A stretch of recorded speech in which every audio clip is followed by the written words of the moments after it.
우리는 지금 스데반의 설교를 함께 나누고 있습니다. 화면에 그렇게 띄워주세요. 지금 우리가 오늘 나누려고 하는 이 부분은 출애굽의 중심 인물이라고 할 수 있는 모세를 다루고 있는 스데반의 설교 중에 일부를 나누려고 합니다. 오늘 본문은 하나님이 아브라함에게 약속하신 때가 가까우매 라는 말씀으로 시작이 됩니다. 17절부터 보겠습니다. 하나님이 아브라함에게 약속하신 때가 가까우매 이스라엘 백성이 애굽에서 번성하여 많아졌더니 요셉을 알지 못하는 새 임금이 애굽 왕위에 오르매 그가 우리 족속에게 교활한 방법을 써서 조상들을 괴롭게 하여 그 어린 아이들을 내버려 살지 못하게 하려 할세. 지금 이 하나님이 아브라함에게 약속하신 때, 이것은 창세기 15장에서 하나님께서 아브라함에게 약속하신 때입니다. 창세기 15장 13절과 14절을 보면 여호와께서 아브라함에게 이르시되 너는 반드시 알라 내 자손이 이방에서 객이 되어 그들을 섬기겠고 그들은 400년 동안 내 자손을 괴롭히리니 그들이 섬기는 나라를 내가 징벌할지며 그 후에 내 자손이 큰 재물을 이끌고 나오리라. 하나님께서 창세기 15장 13절 14절에 아브라함에게 아브라함의 후손들이 애굽에서 객이 되어서 가진 고초를 당하고 또 하나님의 때에 하나님께서 그들을 징벌하면 애굽에서 큰 재물을 이끌고 나올 것이라고 말씀해 주셨습니다. 이 하나님의 약속하신 때가 가까웠을 때에 지금 애굽에서는 무슨 일이 일어나고 있습니까? 지금 이제 하나님이 아브라함에게 약속하신 때가 지금 이르렀습니다. 그때의 애굽에서 일어나고 있는 일들을 우리가 한번 보았으면 좋겠습니다. 먼저는 이 400년이라고 하는 시간 동안에 이스라엘 백성이 애굽에서 번성하여서 그 수가 많아졌습니다. 많은 성경학자들이 기본 한 200만 명 정도로 보고 있죠. 그런데 그때에 이제 요셉이 죽고 난 다음에 요셉의 사후에 요셉을 알지 못하는 새 임금이 이 애굽의 왕이 됩니다. 그리고 그 왕은 자기 나라의 자기 백성이 아닌 이스라엘 백성들이 번성하는 것을 보고 두려워해서 이들을 핍박하기 시작합니다. 감당하기 어려운 노동으로 괴롭게 하고 심지어는 이 산파들에게 이스라엘 여자들이 아들을 낳으면 무조건 죽이라고 명령을 내리죠. 자, 지금 분명히 17절에는 하나님이 아브라함에게 약속하신 때가 가까웠다라고 시작하지만 지금 그 시기에 애굽에서 일어나는 현상들은 방금 제가 설명드렸던 이러한 현상들이 나타나고 있는 겁니다.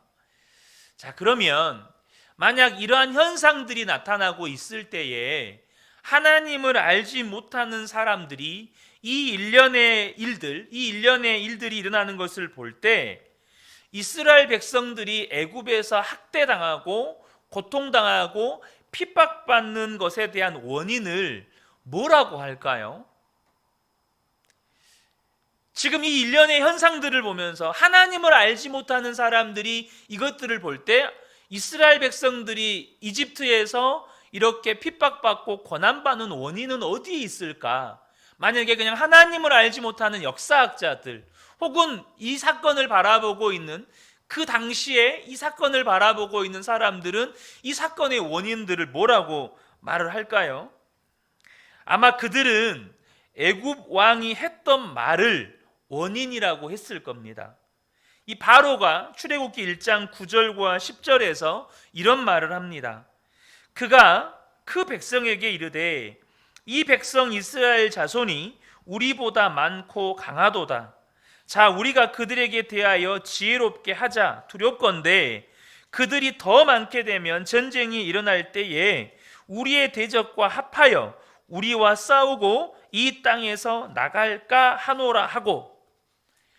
아마도 하나님을 알지 못하는 사람들이 지금 애굽에서 일어나고 있는 이 일련의 현상들을 볼 때 이스라엘 백성들이 애굽으로부터 학대받고 이렇게 고통을 당하는 원인은 바로가 느꼈던 그대로, 바로가 이스라엘 백성들이 번성하여서 만약에 전쟁이 나면 적들과 내통해 가지고 오히려 이 적의 편에 서서 싸우게 되면 우리가 큰 화를 당하게 될 거다. 지금 바로는 이스라엘 백성들을 두려워하는 겁니다. 이스라엘 백성들의 번성을 두려워하는 겁니다. 분명히 하나님을 알지 못하는 사람들이 이 현상을 바라보았다면 이스라엘 백성들의 고난, 이스라엘 백성들의 고통의 원인을 이것으로 보았을 거예요.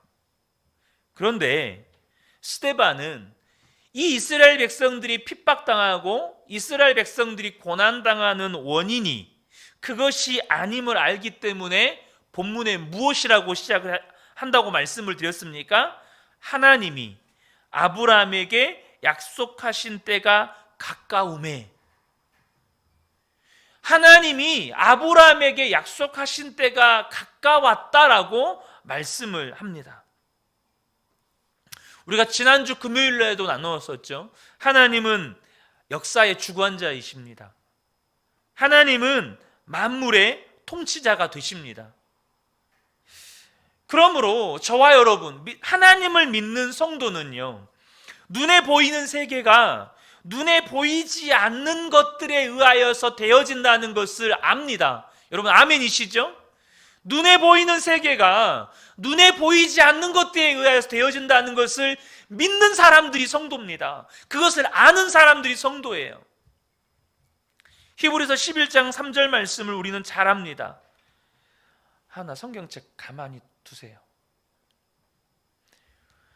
믿음으로 모든 세계가 하나님의 말씀으로 지어진 줄을 우리가 아나니 보이는 것은 나타난 것으로 말미암아 된 것이 아니니라. 히브리서 기자가 이야기합니다. 보이는 것은 나타난 것으로 말미암아 된 것이 아니다. 이 말이 뭔 말입니까? 눈에 보이는 현상이 지금 나타나는 현상이 전부가 아니라는 겁니다. 눈에 보이는 현상 이면에는 보이지 아니하는 하나님의 섭리가 있고, 보이지 아니하는 하나님의 손길이 있고, 보이지 아니하는 하나님의 역사가 있다는 거예요. 분명 이스라엘 백성들이 겪고 있는 상황은 혼란스럽고 너무나도 고통스러운 상황입니다. 여러분 잘 아시는 것처럼 나중에는 이 집도 주지 않고 벽돌을 만들어내라고 이렇게 하지 않습니까? 또 더 많은 양을 부과합니다. 감당하기 힘든 노역, 이런 무엇보다도요, 아들이 태어나면 죽여버립니다. 아들이 태어나면 부모들이 보는 앞에서 죽여버려요. 이게 무슨 상황입니까? 여러분 일제시대 때도 이런 일이 있지 않았어요. 아들이 태어나면 죽여버려요. 그럼에도 불구하고 이런 혼란스러운 상황 가운데 성경은 현상과 본질을 구분합니다. 성경은 현상과 본질을 구분한다는 거예요. 현상은 뭐죠? 이스라엘 백성들이 감당하기 힘든 이런 노역에 처하는 상황입니다. 현상은 뭡니까? 이스라엘 백성의 아들들이 태어나면 다 죽는 상황이에요. 갈수록 감당하기 힘든 여러분 강제 노역들이 지금 주어지는 겁니다. 현상은 이거예요. 근데 본질은요, 하나님이 아브라함에게 약속하신 때가 가까이 온 겁니다. 아멘이십니까? 본질은 하나님이 약속하신 때가 가까이 온 거예요. 우리가 혼란스럽고 복잡한 상황에 처할 때가 있습니다. 그런데 그때 우리가 현상의 마음을 빼앗기고 우리의 시선을 빼앗기면 본질을 보지 못하는 겁니다. 본질을 보지 못하면 분별이 안 되고, 분별이 안 되면 원인을 잘못 진단하게 되고 잘못된 대책을 내놓게 되는 겁니다. 여러분 그렇지 않겠습니까? 우리가 현상의 마음을 빼앗겨 버리면, 지금 일어나는 사건 사고에만 마음을 빼앗겨 버리면 우리가 분별을 못해요. 분별을 못하면 원인 진단을 못해요. 원인 진단을 못하면 대책을 못 내놓는다는 거예요.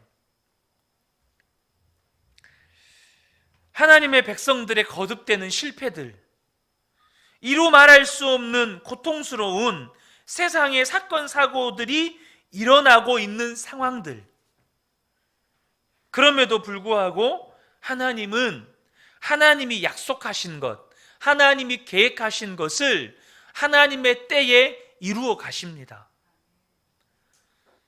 우리가 지금 이스라엘 백성들이 처해 있는 상황과 같이 혼란스러운 상황에 직면하게 될 때, 무엇이 옳고 무엇이 그른지, 무엇이 본질인지 제대로 알지도 못할 것 같은 그런 상황에 직면해 있을 때에 우리가 기억해야 할 몇 가지가 있습니다. 첫 번째는 뭐냐 하면, 여러분, 우리가 처해 있는 이 모든 상황이 하나님의 통제 하에 있다는 겁니다. 하나님의 다스림 안에 있다는 거예요. 여러분, 지금 코로나가 하나님의 다스림 안에 있습니다. 이 코로나 바이러스, 지금 제 기억에요, 한 열흘 사이에 태풍이 한 2주인가요? 태풍이 연달아 이렇게 한국 한반도로 오는 경우가 없었던 것 같아요. 제 기억에는. 다른 분들 어쩌신가 모르겠지만 한 2주 사이에, 그것도 강력한 태풍이 연달아 한반도를 향해서 이렇게 온 경우는 없었던 것 같습니다. 근데요, 여러분, 지금의 자연재해도 하나님의 손 아래에 있습니다. 지금 어려운 경제 상황도, 또 지금 혼란스러운 정치 상황도, 지금 한국 정치 상황이 너무너무 혼란스럽지 않습니까? 경제는 IMF 때보다 더 어렵다는 말이 나올 만큼 지금 소상공인들이 다 무너집니다. 정말 영세 자영업자들이 다 문을 닫습니다. 여러분, 근데요, 하나님의 통제 아래에 있습니다. 하나님의 손을 벗어나지 않습니다. 하나님의 울타리 밖으로 벗어나지 않습니다. 두 번째는 앞서도 잠깐 나누었지만, 우리 눈에 보이는 것, 세상에 보이는 것이 전부가 아니라는 겁니다. 여러분, 특별히 우리 눈에 보이는 것들, 이 현상들은, 또 이 모든 문제로 여겨지는 상황과 사건들은 사라질 것들입니다. 없어질 것들이에요. 여러분, 그런 하나님은 영원하십니다. 하나님의 말씀은 영원하십니다. 주의 말씀은 영원합니다. 그러므로 우리가요, 기억하셔야 돼요. 말씀에 집중하셔야 돼요. 영원한 것에 집중하셔야 합니다. 여러분, 우리가 3355 모이잖아요. 근데 우리가 3355 모일 때 나누는 이야기들이 있거든요. 근데 사람들이요, 잠깐 있다 없어질 것들을 주로 나눠요. 잠깐 있다가 없어질 것들에 우리는 집중을 합니다. 여러분, 영원한 것을 붙잡으셔야 합니다. 사라지지 않을 것을 붙잡으셔야 돼요. 그게 뭡니까? 주의 말씀을 붙잡으셔야 합니다.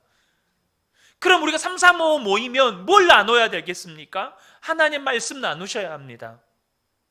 여러분이 한 주를 살아가면서 붙잡았던 하나님의 말씀, 여러분이 읽었던 하나님의 말씀, 여러분의 마음에 주셨던 하나님의 말씀, 제가 우리 남자순 채팅방에 매일매일 말씀 묵상을 올리는 이유가 다른 게 아닙니다. 사실 제가 목사하고 우리 성도님들을 섬기는 위치에 있기 때문에 그 말씀의 은혜, 그 은혜들을 나누기 위한 목적도 있고, 또 우리 성도님들이 이 말씀으로 오늘 하루 승리했으면 좋겠다라는 그런 마음도 있습니다. 그런데요, 솔직한 고백입니다. 솔직한 고백이 뭔지 아세요? 제가 말씀을 펴고 새벽에 거실에 앉아서 말씀을 읽을 때마다 제일 먼저 하는 기도가 이겁니다. 하나님, 이 말씀이 나를 살립니다. 딴 거 아니에요. 가장 근본적인 이유, 가장 핵심적인 이유, 하나님, 오늘도 이 말씀이 나를 살립니다. 사실 이 마음 가지고 말씀 펴니다.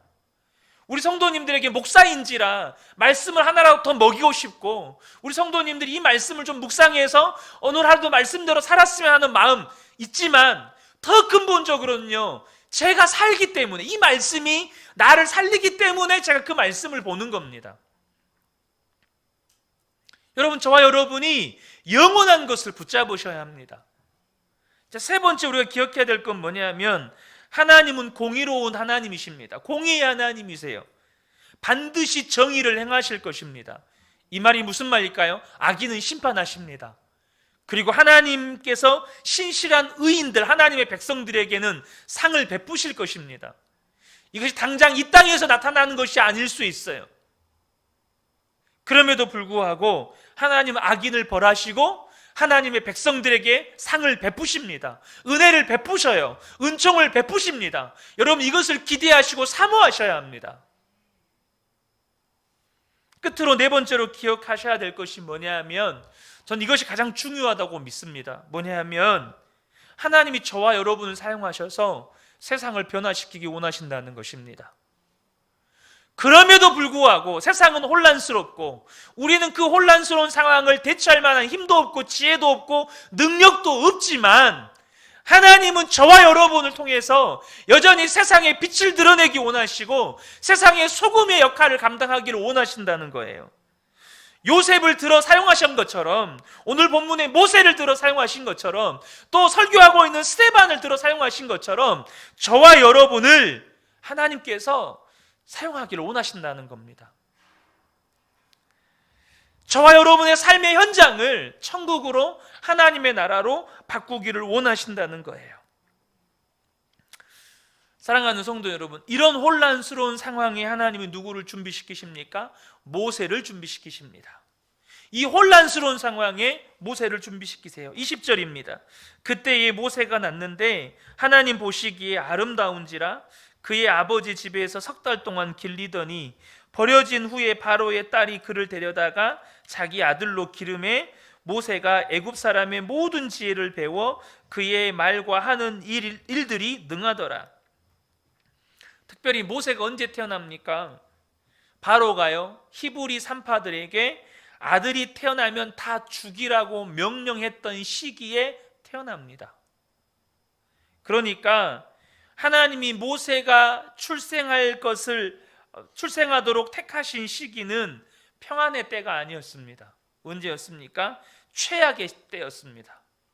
신생아에게 최악의 때, 태어나면 죽는 때에. 여러분, 저와 여러분의 삶에 최악의 때에 하나님 역사하십니다. 저와 여러분의 삶의 최악이라고 말하는 때에 하나님은 구원을 베푸세요. 지금 여러분 최악이라고 말하시는 분들 계시잖아요. 정말 힘들다라고, 이렇게 힘든 적이 없었다라고 말하시는 분들 계시잖아요. 그때 하나님 구원을 베푸실 수 있으십니다. 그때 하나님 모세를 준비하셨고 하나님의 구원의 계획들을 이루어 가신 것처럼, 저와 여러분의 삶의 최악의 때라고 말하는 이때에 하나님께서 역사하십니다. 여러분, 시대가 혼란스럽고 시대가 어두울수록 세상의 빛으로 부름받은 저와 여러분이 빛으로 드러나야 할 시기입니다. 스데반은 이 세 절에서 이 모세의 성장 과정을 간략하게 설명합니다. 먼저 모세는 하나님 보시기에 아름다운 아이였습니다. 그리고 아버지 집에서 석 달을 자라죠. 그러나 더 이상 기를 수 없는 상황에 처하게 되자 이 나일강에 버려집니다. 바로의 딸이 마침 그를 데려다가 자기 아들로 기르고, 모세는 애굽의 모든 학문과 지혜를 배워서 말과 일에 능한 사람으로 성장하게 됩니다. 특별히 애굽 사람의 모든 지혜를 배웠다는 말은 바로의 딸이 특별한 목적을 가지고 양육을 시켰다는 말입니다. 이스라엘 전승에 따르면 이 바로의 딸, 이 공주, 그러니까 이 공주의 아버지 바로죠. 바로는 왕위를 이을 아들이 없었기 때문에 바로의 뒤를 이어서 모세를 왕위에 앉히려는 계획을 이 공주가 가지고 있었다고 합니다. 그러니까 이 모세의 모든 성장 과정에서 배웠던 학문들은 사실 제왕학이었습니다. 왕이 되는 과정의 모든 훈련 프로그램들이었어요. 그런데 여러분, 모세가 애굽에서 왕으로서 준비되는 이 모든 훈련 과정들은 어떤 훈련 과정이 되었습니까? 이스라엘 민족의 지도자가 되었을 때 그 지도자의 역할을 수행하기 위해서 하나님이 모세를 준비시키는 과정이었습니다. 비록 모세가 3개월 만에 가족과 떨어지고 정말 비참함 가운데 떨어졌지만 이 애굽에서 받았던 이 모든 교육들은 이제 하나님께서 이스라엘 민족들의 지도자로 세우셔서 출애굽해서 약속의 땅으로 인도해 갈 때 실제적인 많은 지혜와 또 통찰력과 이런 리더십을 제공했다라고 하는 것이죠. 우리가 이 부분에 대해서는 이해가 됩니다. 왜냐하면 왕으로서 수많은 훈련들을 받은 것들이 당연히 민족의 지도자로 살아갈 때, 민족의 지도자로서의 역할을 수행할 때 도움이 되죠. 또 반드시 필요한 준비 아니겠습니까? 근데 우리가 알아야 될 것은 모세가 40세에 이스라엘 민족의 지도자가 된 것은 아니라는 사실입니다. 언제 이스라엘 민족의 지도자가 됩니까? 80세에 이스라엘 민족의 지도자가 됩니다. 그럼 이 남은 40년은 어디서 보냅니까? 미디안 광야에서 목동으로 보냅니다. 그럼 이 미디안 광야에서 목동으로 보냈던 40년 세월은 여러분 어떻습니까? 민족의 지도자가 되는데 필요한 시간들입니까? 우리가 일반적으로 생각을 하면 이 미디안 광야에서 40년 목동 생활은 민족의 지도자가 되는 데는 별로 필요하지 않는 시간이라고 생각이 됩니다. 특별히 살인죄를 저지르고 어떻게 보면 도망자 생활 40년이잖아요. 근데 여러분 기억하십시오. 예수 그리스도 안에서 하나님 안에서 의미 없는 시간들이 없습니다. 하나님 안에서 여러분 버릴 시간이 없다는 겁니다. 이 40년 광야 목동 생활도 여러분 이스라엘 민족들이 40년 동안 어디서 생활합니까? 광야에서 생활합니다. 그러니까 이 모세의 40년 광야 생활은 40년 광야에서 목동 생활은 40년 동안 이스라엘 백성들을 광야에서 이끌어 가야 되는데 거기에 필요한 모든 지혜를 제공하는 겁니다. 여러분, 저와 여러분이 하나님의 섭리 안에 있다는 걸 믿으십니까? 하나님의 인도하심과 다스림 안에 있다는 거 믿으십니까? 그렇다면 우리의 삶에 우연은 없습니다. 우리의 삶에 의미 없는 시간, 낭비되는 시간들은 없다는 겁니다. 하나님은 우리에게 허락하신 그 모든 시간들을 통해서 우리를 훈련하시고 우리를 다듬으신다는 거예요. 하나님께서 이스라엘 왕 다윗을 이렇게 평가하십니다. 시편 78편 70절에서 72절입니다. 또 그의 종 다윗을 택하시되 양의 우리에서 취하시며 젖 양을 지키는 중에서 그들을 이끌어내사 그의 백성 야곱 그의 소유인 이스라엘을 기르게 하셨더니 이에 그가 그들을 자기 마음의 완전함으로 기르고 그의 손의 능숙함으로 그들을 지도하였도다. 다윗에 대한 하나님의 평가가 뭡니까? 자기 마음의 완전함으로 기르고 그의 손의 능숙함으로 그들을 지도하였도다 라고 말씀합니다. 근데 우리 방금 읽었던 이 시편 78편에 보면 참 이해되지 않은, 어떻게 우리가 일반적인 관점에서 이해되지 않는 구절이 소개가 됩니다. 그게 뭐냐면 다윗을 택하실 때 양의 우리에서 택하셨다는 겁니다. 뭔 말이죠? 양치기 목동 중에서 한 사람을 택하셨다는 거예요. 전양을 지키는 중에서 그들을 취하셨다는 거예요. 여러분, 왕이 되는데 양치는 일이 뭐가 필요합니까? 그 양치는 시간이 다윗이 왕이 되는데 뭐가 필요합니까? 그런데 여러분, 이 다윗이 목동으로 있던 시간이 어떤 시간이었습니까? 자기 아버지와 형들에게 인정받지 못했던 시간이었습니다.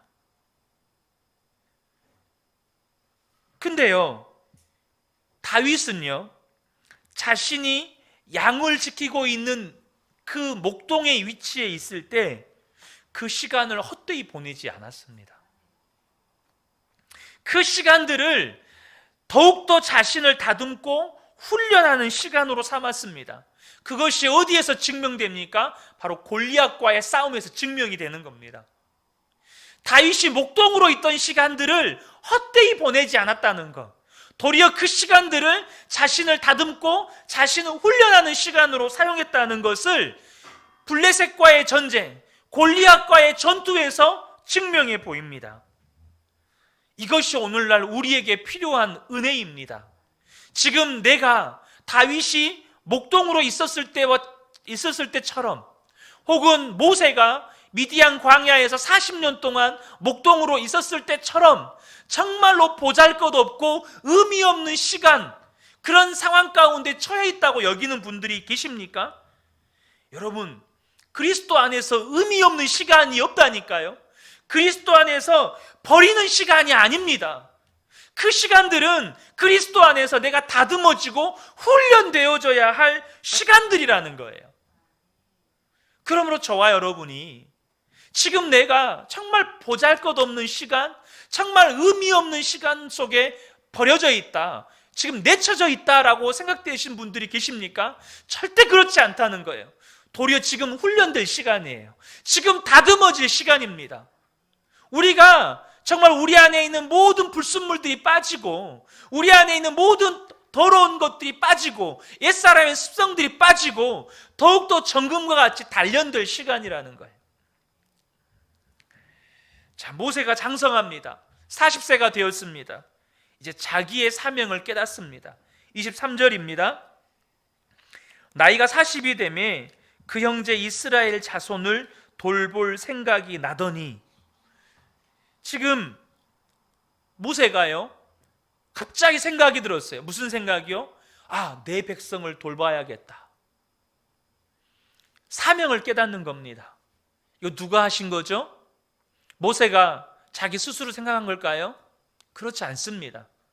하나님이 모세에게 그것이 모세의 사명인 것을 깨닫게 해주셨습니다. 여러분, 사명을 깨닫는 것은 하나님의 은혜입니다. 우리가 분명히 알아야 할 것은 사명 없는 성도는 없습니다. 그러므로 우리가 참된 그리스도인으로 살아가려면 하나님이 우리를 부르신 소명의 자리에서 우리에게 맡겨주신 사명을 감당하며 살아야 한다는 사실입니다.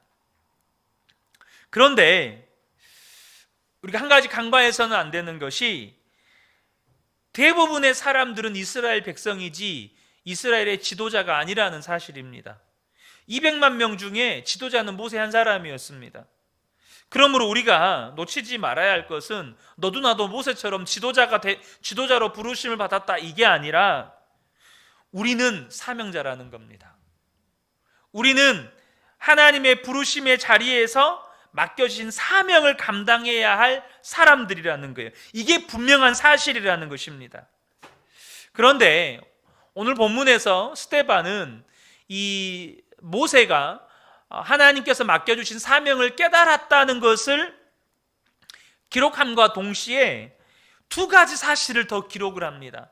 첫 번째는 뭐냐면, 모세는 사명을 깨달았는데 이스라엘 백성들은 그것이 모세의 사명이라는 것을 깨닫지 못했다는 거예요. 25절이죠. 그는 그의 형제들이 하나님께서 자기의 손을 통하여 구원해 주시는 것을 깨달으리라고 생각하였으나 그들이 깨닫지 못하였더라. 그러니까 보세요. 지금 여기에도 이미 모세는 이것이 자기의 사명인 것을 깨달았다는 거죠. 그리고 이것이 자기에게 준 사명인 것을 이 이스라엘 백성들도 깨닫기를 원했지만 지금 뭘 기록하고 있죠? 그들은 깨닫지 못했다는 거예요. 우리가 종종 저지르는 실수 가운데 하나죠. 뭐죠? 모두가 내 맘 같을 거라는 착각. 내가 은혜 받고 불타오를 때 다른 사람도 그렇게 은혜 받고 함께 불타오를 거라는 착각. 그렇지 않다는 겁니다. 여러분, 다윗이 골리앗이 지금 하나님과 하나님의 백성들을 모욕하고 있습니다. 그 말을 들었을 때 다윗의 마음 안에 의로운 분노가 일어납니다. 저 골리앗을 향해 내가 나가서 싸워야겠다. 다윗이 그것이 자신의 사명으로 봤습니다. 사명으로 깨닫습니다. 근데 여러분, 그것을 바라본 다윗의 형들은 어떻게 합니까? 다윗을 큰 소리로 책망합니다. 또한 사울왕을 비롯한 신하들조차도 다윗은 그 싸움에 나가서 싸울 수 없다라고 이야기합니다. 다윗은 골리앗과의 싸움을 자기 사명으로 깨닫지만 주변에 있는 사람들은 그것을 다윗의 사명이라고 같이 깨닫지 않는다는 겁니다. 거기에 동의하지 않는다는 거예요. 여러분, 이것이 우리가 알아야 될 겁니다. 물론 그 부분에 대한 이야기 좀 더 뒤에 더 하도록 하겠습니다. 또 한 가지 스데반이 기록하고 있는 사실이 뭐냐면 모세의 실수입니다. 모세의 실수가 뭡니까? 분명히 하나님께서 모세에게 사명을 깨닫게 해주셨지만 모세는 지금 자기 열정이 앞선 나머지 자기 열심과 노력으로 이것을 이루려 했다는 거예요. 24절입니다. 한 사람이 원통한 일 당함을 보고 보호하여 압제받는 자를 위하여 원수를 갚아 애굽 사람을 쳐 죽이니라. 분명히 하나님이 모세를 세우셨습니다. 모세를 통해 이스라엘 백성들을 구원하기를 원하셨어요.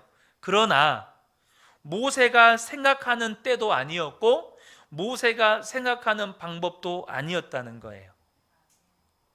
모세는 지금이라고 생각했어요. 모세는 지금 저 애굽 사람을 쳐 죽이는 것이 하나님의 구원을 이루는 방법이라고 생각했어요. 근데 그것은 하나님의 때도 아니었고 하나님의 방법도 아니었다는 사실입니다. 그래서 우리에게 하나님의 은혜가 필요한 거예요. 나는 하나님께 은혜 받아서 열정에 불타오르는데 다른 사람들은, 다른 성도들은 거기에 반응도 없어요. 거기에 동의도 안 해요. 그거 네 사명 아니야. 착각하지 마. 그거 네 사명 아니라고. 너 오버하지 마. 너 지금 하나님의 음성 잘못 들은 거야. 심지어 예수를 믿는다는 성도들조차도 그렇게 말한다니까요. 때로는 우리가 하나님께 사명 받은 건 분명한데 과연 이것이 지금 내가 생각하는 이것으로, 이 방법으로 이루어야 하는가? 아닐 때가 많다는 거죠. 그래서 우리에게 필요한 은혜가 뭡니까? 첫 번째는 주님보다 앞서지 않는 거예요. 기도보다, 성령보다, 말씀보다 앞서지 않는 것입니다. 잠언 14장 12절에 어떤 길은 사람이 보기에 바르나 필경은 사망의 길이니라. 분명히 지금인 것 같아요.